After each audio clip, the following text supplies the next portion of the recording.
Dzień dobry, nazywam się Galina Tarasiuk i zapraszam na kolejny odcinek z serii Praca z traumą. Dzisiaj porozmawiam o tym, co się kryje pod słowem trauma.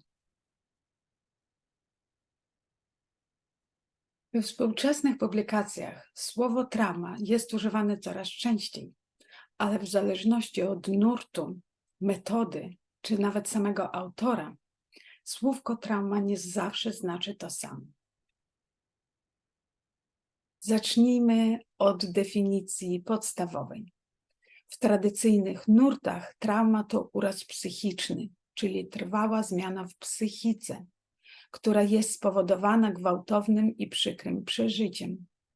Przeżycie to jest działaniem czynników zewnętrznych, zagrażających życiu lub zdrowiu, które prowadzą do głębokich zmian w funkcjonowaniu człowieka.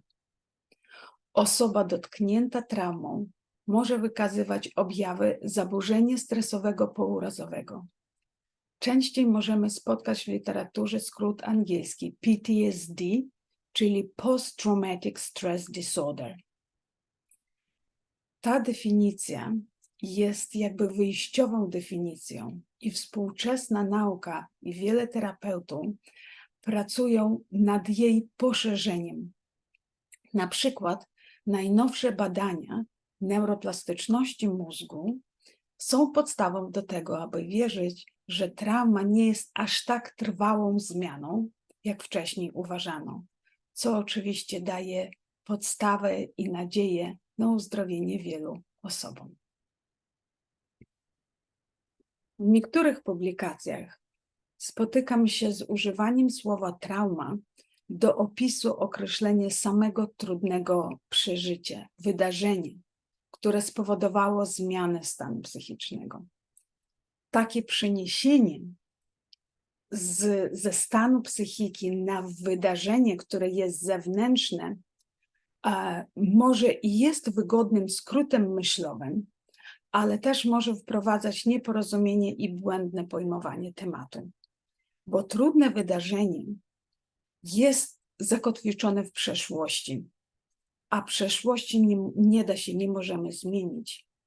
I w takim podejściu, kiedy kojarzymy, że trauma to wydarzenie w przeszłości, może pojawić się bardzo dużo bezsilności, frustracji i żalu. Ale jeśli sobie uświadomimy, że to wydarzenie miało w sobie potencjał traumatyczny, ale trauma jest stanem psychiki, a stan psychiki jest tu i teraz i na niego właśnie możemy powpływać i jest coraz więcej narzędzi i metod i dobrego wsparcia, aby tego dokonać, to w takim podejściu uzdrawianie traumy jest możliwe, bo mamy wpływ na nasz stan psychiczny i emocjonalny. Z perspektywy holistycznej oraz terapii somatycznej ta podstawowa definicja też jest troszeczkę poszerzona. Trauma, uraz, zranienie psychiczne, w tym emocjonalne lub fizyczne, spowodowane trudnym, nadmiarowym przeżyciem, które nie miało odpowiednich warunków, aby się zagoić. Zranienie powoduje zniekształcenie i ból, które pozostają w naszej pamięci i pamięci naszego ciała.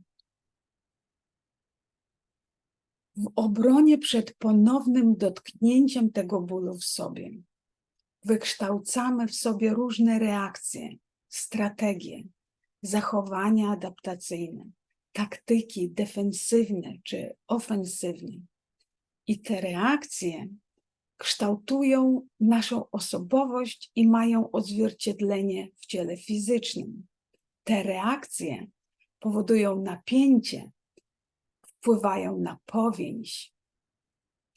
Więc z takiej perspektywy ciało staje się lustrem naszych stanów emocjonalnych i staje się bramą do zrozumienia własnej psychiki.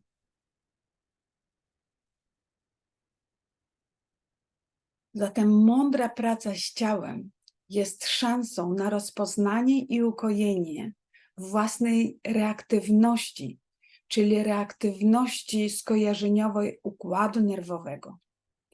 Osadzenie się w ciele to odzyskanie poczucia bezpieczeństwa, które zatracamy w wyniku przeżytych traum.